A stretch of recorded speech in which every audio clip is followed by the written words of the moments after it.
You ask Tiger to solve. This deals with linear equations with one unknown. The final result is n equals 59/49. Let's solve it step by step. Simplify the expression. Expand the parentheses. Simplify the arithmetic. Multiply the coefficients. Expand the parentheses. Multiply the coefficients. Simplify the arithmetic. Group like terms.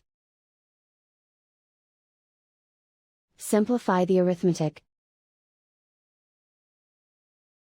Group all constants on the right side of the equation. Add 59 to both sides. Simplify the arithmetic.